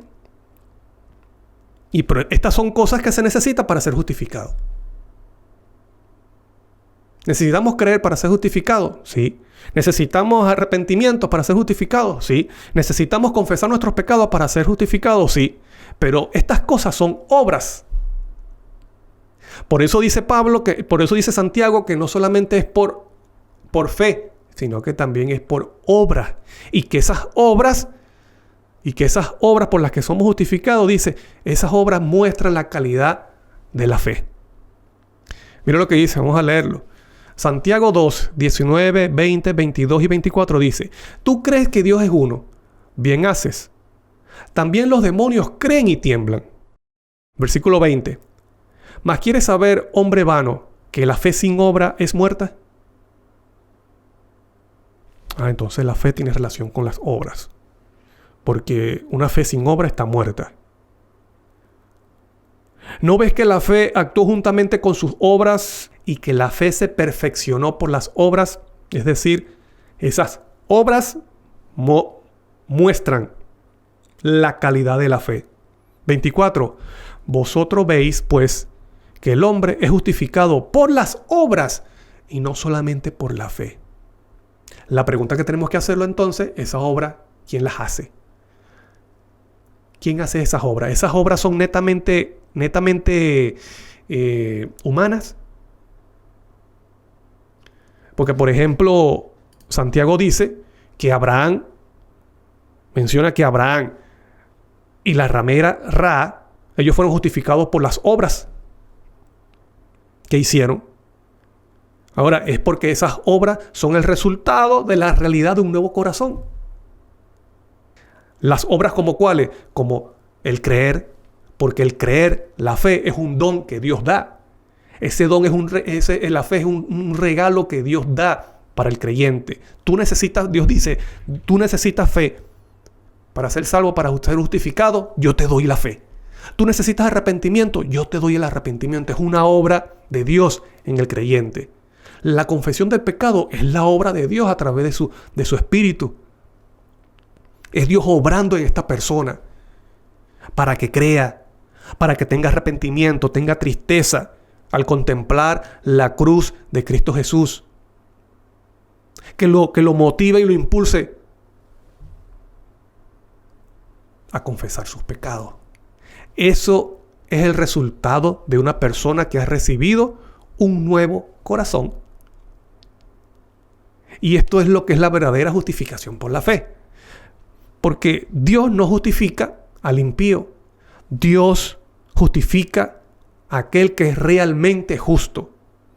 Entonces, por medio de la fe, el creyente trae las obras de Dios sobre él, o sea, sobre el creyente. Dios le da un nuevo corazón.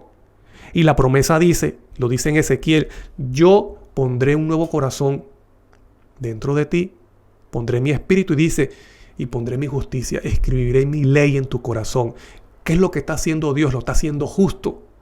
Lo está haciendo un guardador de la ley. Y cuando la persona tiene un nuevo corazón, ha nacido de nuevo, ahora Dios lo puede declarar justo. Entonces, Dios no justifica al impío, sino al impío que ha sido regenerado. Porque Dios justifica al que es realmente justo. Para Dios es una abominación justificar al que no es justo. Por lo tanto, la promesa de Dios es, yo te hago justo, es mi obra, es mi promesa, yo te hago justo y te declaro justo. Entonces, ¿quién hace esa obra? No son obras humanas, no son obras netamente humanas. Sí, es cierto, el ser humano participa, pero ¿cómo participa el ser humano? Solamente aceptando y creyendo la obra de Dios en él. Yo creo lo que tú has prometido, Señor, por favor, haz esa obra en mí. Cuando Dios entonces cumple su promesa, esa persona ahora Dios la declara justa. Ha ejercido fe, es una obra de Dios, se ha arrepentido, ha confesado sus pecados y Dios le ha dado un nuevo corazón. Pero son obras hechas por el creyente, netamente, por él solo, por sus esfuerzos, por su propio esfuerzo. No, es una obra de Dios. Por eso dice Santiago, una fe sin obra está muerta. Es como diciendo, un cuerpo sin espíritu está muerto. Y una persona que está muerta no existe. Una fe sin obra está muerta. Es decir, cuando no tiene obra, que son las obras de Dios, quiere decir que no es una fe verdadera, no es una fe genuina, por lo tanto, no hay fe. Y eso es lo mismo que está diciendo Pablo, que es imposible que una persona sea justificada creyendo que puede lograrlo solamente guardando la ley y haciendo buenas obras, dejando a un lado la fe. Entonces, buscando la justificación propia por medio de sus propias obras, sin participación de Dios. Eso es lo que está diciendo Pablo y es lo mismo que dice Santiago. Pero Santiago lo explica más detalladamente. Él lo explica más detalladamente y dice, mira, no crean que solamente es por fe. No solamente es por creer que tienen la doctrina verdadera. Dice, vamos a leerlo de nuevo. Dice, tú crees que Dios es uno, bueno, bien haces. Estás bien, estás en lo correcto. Tienes la doctrina correcta. También dice, también los demonios, bueno, los demonios también creen eso y tiemblan, no por eso se van a salvar. Porque la fe no solamente es tener una doctrina correcta. La verdadera fe es creer en las promesas de Dios y aceptarlas. Y otra cosa importante es dejar que Dios haga su obra que ha prometido. ¿Mas quieres saber, hombre vano, que la fe sin obra es muerta? ¿No ves que la fe actuó juntamente con sus obras y que la fe se perfeccionó por las obras? Vosotros veis pues que el hombre es justificado por las obras y no solamente por la fe. Entonces aquí Santiago le está hablando a unas personas que dicen, bueno, sí, yo creo que Dios existe, yo creo en Dios, por lo tanto ya soy justificado. No, él dice, no, brother, tú tienes que creer la fe verdadera, creer en las promesas de Dios. Dios ha prometido darte un nuevo corazón, por lo tanto, tú tienes que creerlo, que Dios puede hacer esa obra en ti. Tú no puedes estar participando en los mismos pecados y en las mismas prácticas cuando estabas en el mundo. Porque si tú tienes realmente fe, esa fe va a traer las obras de Dios. Y las obras de Dios es sacarte y salvarte del pecado, no de que tú persistas en el pecado. Esa es la verdadera justificación por la fe. Y eso es lo mismo que enseña Pablo en Romanos.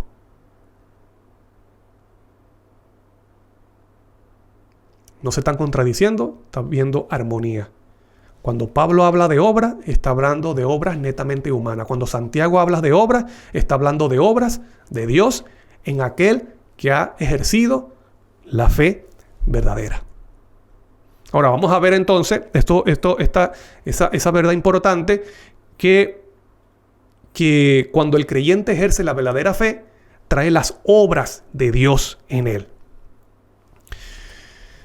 Vamos a leer aquí, mira lo que dice, vamos a leer Efesios. Entonces dice, ¿esas obras son de quién? ¿Quién las realiza? Vamos a ver los versículos. Efesios 2, 8 al 10 dice, porque por gracia soy salvo, por medio de la fe. Pablo está hablando también, mira, somos salvos por la fe.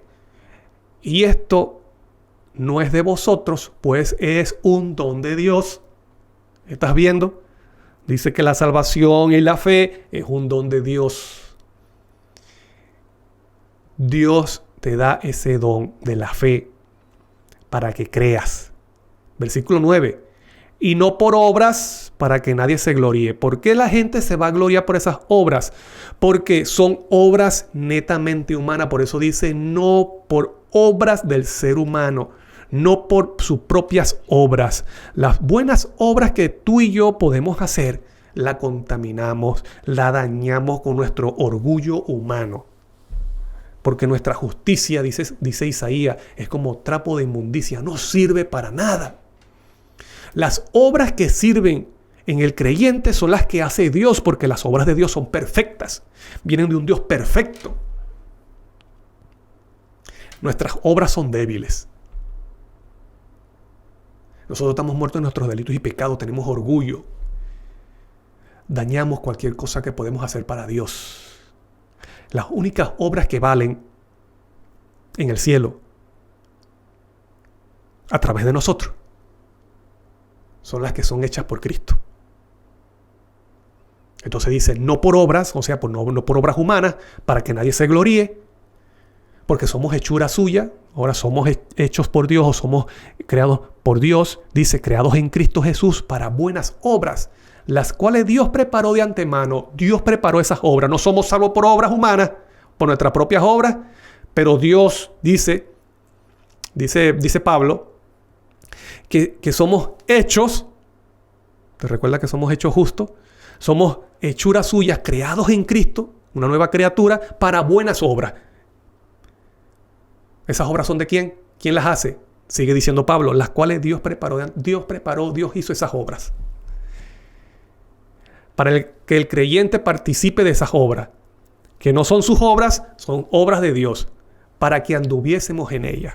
Mira lo que dice también Hebreos 13, 20, 21 dice, y el Dios de paz que resucitó de los muertos nuestro Señor Jesucristo, el gran pastor de las ovejas, por la sangre del pacto eterno, os haga aptos en toda buena obra para que hagáis su voluntad. ¿Quién es el que nos hace aptos para toda buena obra? Es Dios, dice el Dios de paz.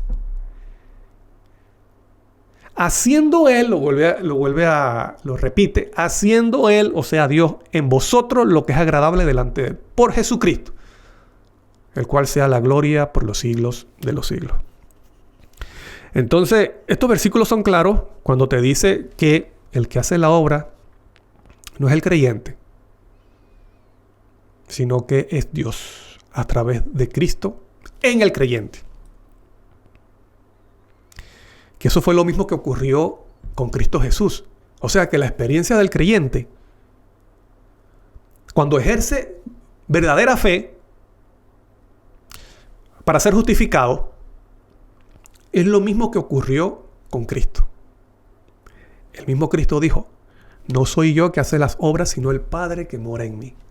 Eso es lo mismo que sucede en aquel creyente que ejerce la verdadera fe. Trae las obras de Dios a su vida. Mira lo que dice Juan 14, 10 y 11. Cristo hablando dice, no creéis que yo soy en el Padre y el Padre en mí. Las palabras que yo os hablo, no las hablo por mi propia cuenta, sino que el Padre que mora en mí, Él hace las obras. ¿Quién hacía las obras en Cristo? El Padre. ¿Quién hace la obra en el creyente cuando ejerce verdadera fe? El Padre Celestial a través de Cristo. Creedme que yo soy en el Padre y el Padre en mí. De otra manera, creedme por las mismas obras. Versículo 12. De cierto os digo, el que en mí cree, o sea, ejerce fe, las obras que yo hago, él las hará también, o sea, obras. ¿Estás viendo la relación? Sucedió en Cristo. ¿Estás viendo la relación de la fe y las obras? Cristo dice, el que cree en mí, o sea, el que ejerce fe, las obras que yo hago, Él las hará también. Pero ¿quién hizo esas obras en Cristo? Él mismo te lo dice en el versículo 10. El Padre que mora en mí, Él hace las obras. Entonces, lo que sucedió con Cristo es la experiencia que debe suceder en el creyente cuando ejerce verdadera fe. Por eso que Santiago dice, no somos justificados solamente por fe, por decir, por creer. Dice, yo creo en Dios. Es creer que Dios pueda hacer esas obras que ha prometido en mí. Por eso que la fe no se puede separar de las obras. Por eso que las obras tienen una relación importante con la fe. Te repito para que se quede grabado. La fe trae las obras de Dios en el creyente. No son obras humanas que está hablando Santiago. Cuando dice que somos justificados por las obras y no solamente por la fe, es porque esas obras son resultado de la fe. Esas obras es el resultado, valga la redundancia, de la obra de Dios en aquel que ha ejercido la fe genuina, que cree en las promesas de Dios, que cree en lo que Dios ha prometido. Dios te promete dar un corazón nuevo, por lo tanto el creyente lo cree, lo acepta y el Padre Celestial a través de Cristo le transforma ese corazón, le quita ese corazón de piedra y le coloca un corazón nuevo que es un corazón de carne, un corazón vivo, un corazón que responda a la influencia del Espíritu de Dios. Eso es lo que ocurre en la justificación por la fe. El creyente muerto en sus delitos y pecados recibe el don de la fe dado por Dios para que crea en Cristo y pueda también creer en las promesas de Dios. Entonces, esa fe trae las obras de Dios en el creyente. Eso es lo que es la justificación por la fe verdadera. Estamos viendo un aspecto solamente. Estamos viendo un aspecto de la justificación por la fe y es la parte legal.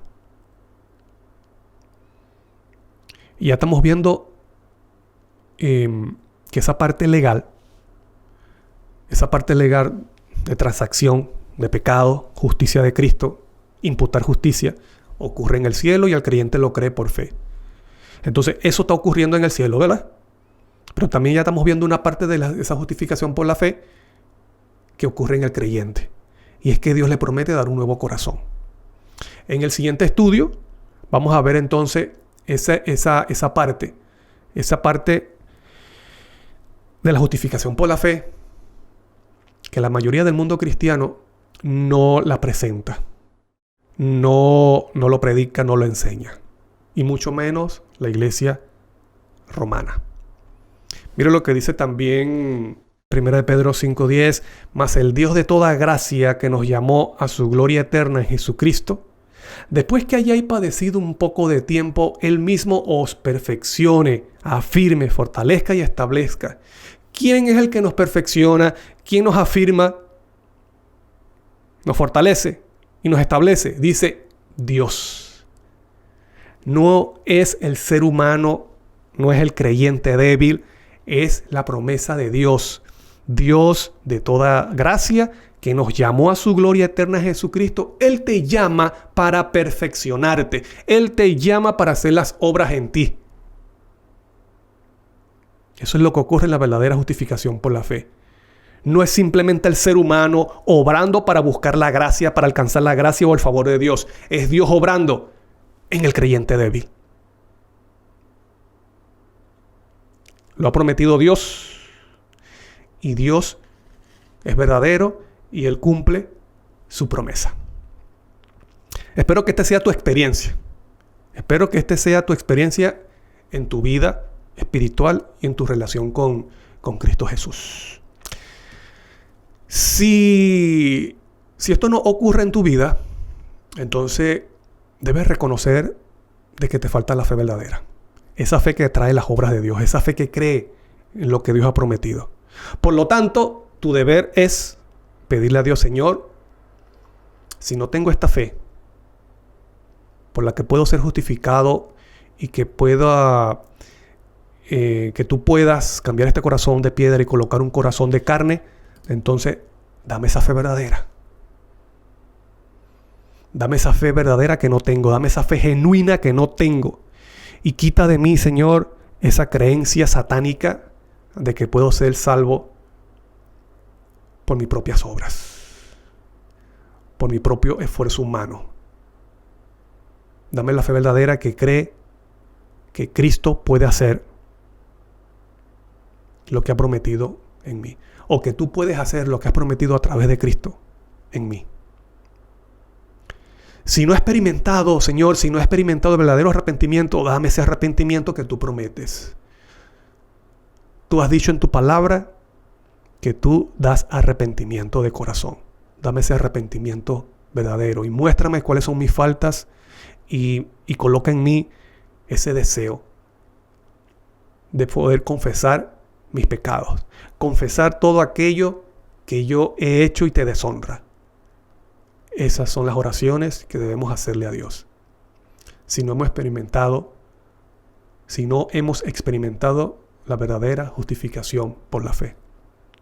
Si no hemos entendido la verdadera justificación por la fe, es hora que le pidamos a Dios: Señor, ayúdame a vivir y experimentar la verdadera justificación por la fe para tu honra y tu gloria.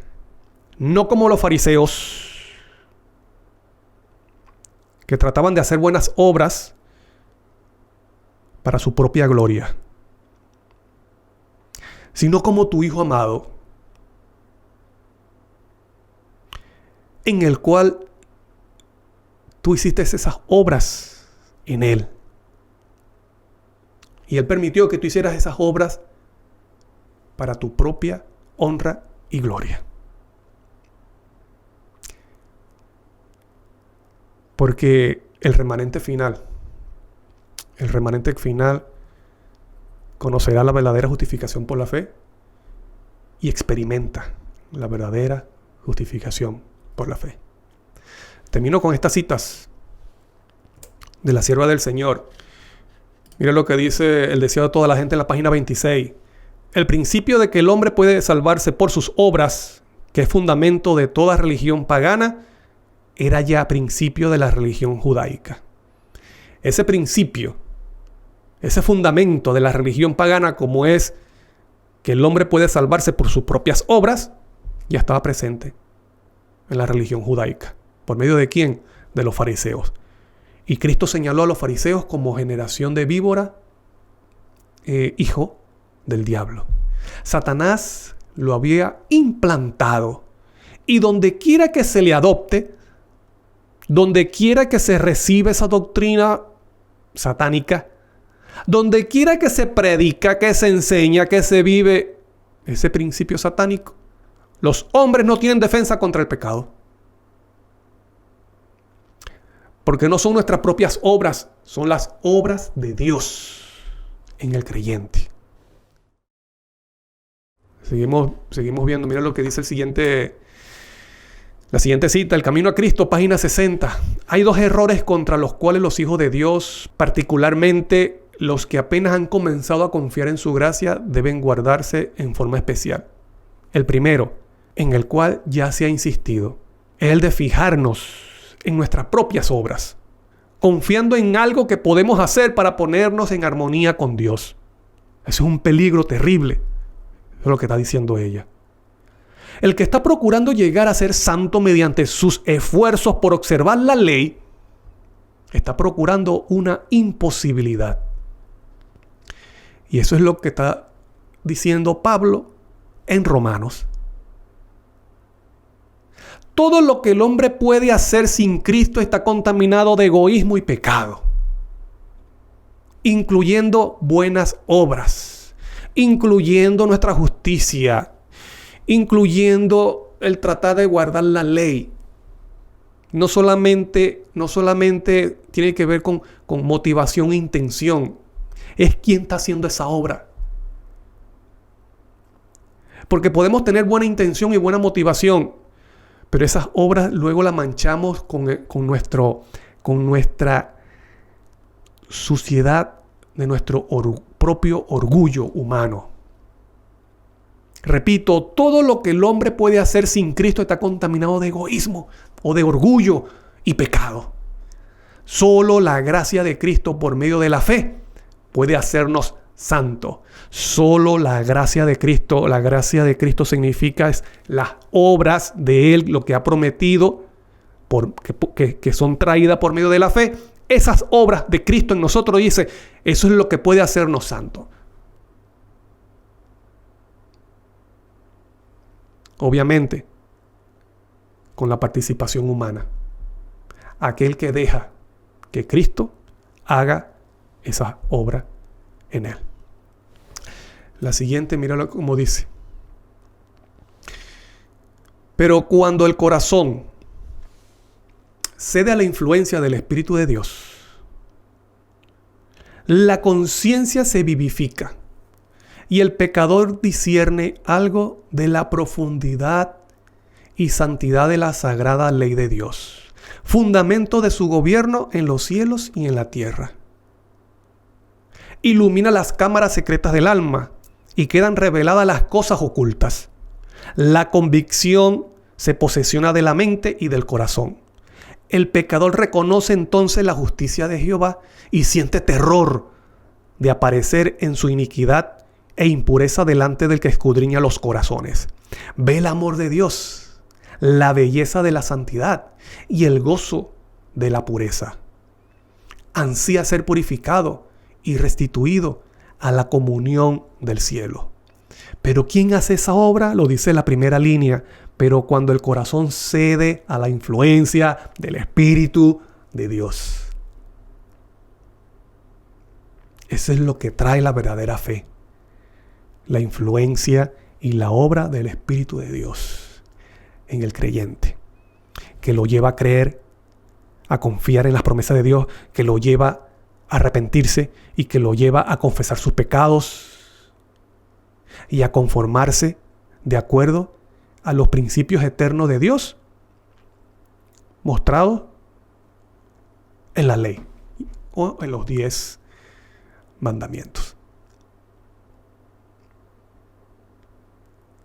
Eso es justificación por la fe verdadera, que trae las obras de Dios. La siguiente, El camino a Cristo, página 57, dice: aunque la obra del Espíritu es silenciosa e imperceptible, no se ve, es silenciosa e imperceptible. Aunque la obra del Espíritu es silenciosa e imperceptible, esa obra en donde, en el creyente, sus efectos son manifiestos. Si bien no podemos hacer cosa alguna para cambiar nuestro corazón, ni para ponernos en armonía con Dios, si bien no debemos confiar para nada en nosotros mismos, ni en nuestras buenas obras, nuestra vida demostrará si la gracia de Dios mora en nosotros. ¿Y qué es la gracia de Dios? Dice allí, la obra silenciosa del Espíritu, de su Espíritu. Dios obrando en el creyente a través de Cristo. Porque Pablo dice en Efesios que por la fe mora Cristo en el corazón. ¿Ves? La fe trae la presencia de Cristo al corazón y Cristo entonces no anda de manos cruzadas. Cristo obra lo que ha prometido. Lleva a la persona a guardar los mandamientos, al arrepentimiento, a darse cuenta de sus pecados, de sus faltas, a sentir tristeza, a confesarlo, buscar de la presencia de Dios cada mañana. Si tiene algún vicio, dejar ese vicio. Si tiene alguna mala costumbre, dejar esa mala costumbre. Si tiene una forma de hablar que no honra a Dios, va dejando. ¿Por qué? Porque Cristo está obrando. Ese hombre o ese creyente comienza a caminar en las obras de Dios. Porque ha ejercido la fe verdadera. Y espero, querido amigo y hermano, que esta sea tu experiencia. Que tú comprendas cuál es la verdadera justificación por la fe. Llegues a ser parte de ese remanente final, que el cual no solamente conoce la justificación por la fe en teoría, como doctrina, o de forma intelectual, teórica, sino que también vive la justificación por la fe. Porque sigue al Cordero por donde quiera que va. Ha tomado su cruz, ha muerto al yo y sigue a Cristo. No solamente en doctrina, no solamente en enseñanza, sino también en vida, en práctica, en ejemplo y en la experiencia de la vida espiritual. Que el Padre hizo la obra en Cristo, ahora Cristo también puede hacer la obra en ti. Dios te bendiga. Es un placer estar con ustedes compartiendo de la palabra. Así que nos vemos en el próximo tema, que vamos a seguir hablando acerca de la justificación por la fe, pero ahora en otro aspecto. Espero verte. Dios te bendiga grandemente y un abrazo. Nos vemos.